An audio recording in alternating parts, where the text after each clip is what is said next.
eu acho que essa questão do processo criativo, do processo de criação de cada livro, em cada livro acontece de um jeito, né? Cada livro é um livro. Então tem textos que eu quando eu escrevo, eu nem sei se aquilo vai virar um livro, né? E ele acaba depois se configurando assim, muitas vezes nem tem uma história propriamente dita. O Como Começa, por exemplo, é um livro que tem questões, né? Perguntas que as crianças eventualmente se fazem que acabou virando um livro. Não era a minha ideia que se transformasse num livro.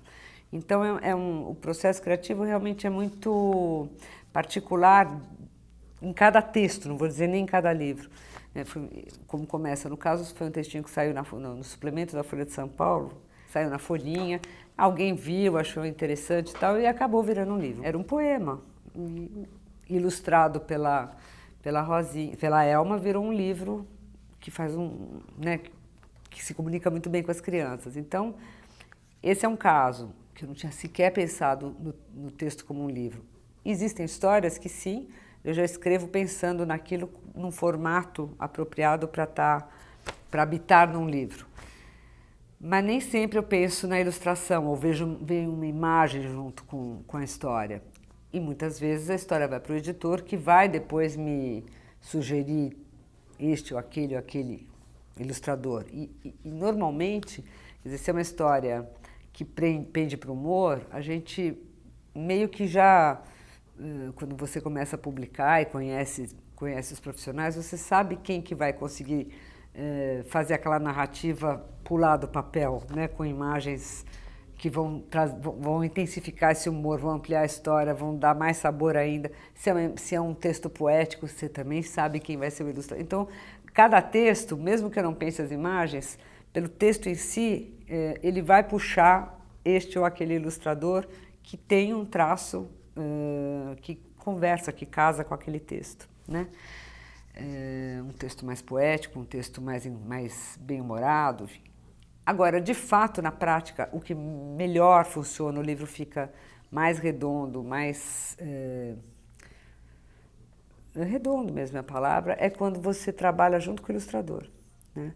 E que eu acho que é o processo ideal, é o melhor dos mundos, né? Quando você consegue contar uma história para o ilustrador que vê essa história que você está contando, traduz em imagens e vocês sentam juntos, né, para produzir o livro. Então, coisas que estão lá em palavras, eu vou tirar da palavra e ele vai pôr na imagem, coisas que estão na imagem, eventualmente, vão sair da imagem, vão para o texto, e isso vai contando a história de um jeito tão integrado que o livro, no final,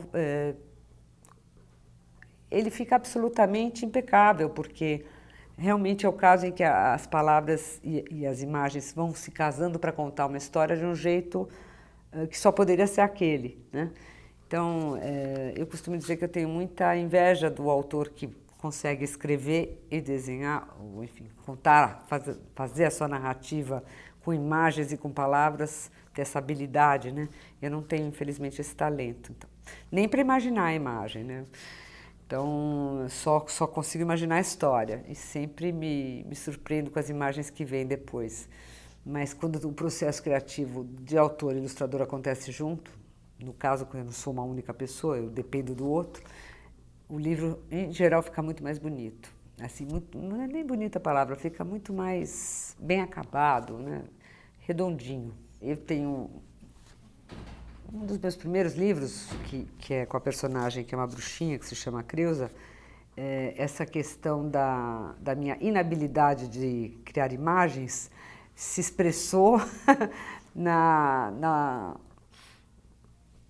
vamos dizer, na imagem onomatopeica, as onomatopeias da própria Creusa, dessa personagem, que ela fala muitos ai, ai, ais, esse é um tique nervoso dela, isso saltou do papel numa tipologia diferente, com corpos muito diferentes, um desenho criado pela própria fala, pelas letras, né, que tinha a ver com a história, que trazia uma forma para a história, que contava a história com todas as emoções exaltadas da bruxa e que sim, era uma coisa gráfica. Foi aí onde eu me desrecalquei de não saber desenhar e eu desenhei com letras. Tem muitas coisas minhas em que isso realmente tá ali visível, né? Tem as palavras se desenham de um jeito um pouco saliente demais às vezes, que é por conta de querer fazer o texto se desenhar para quem está lendo. A criança que não lê,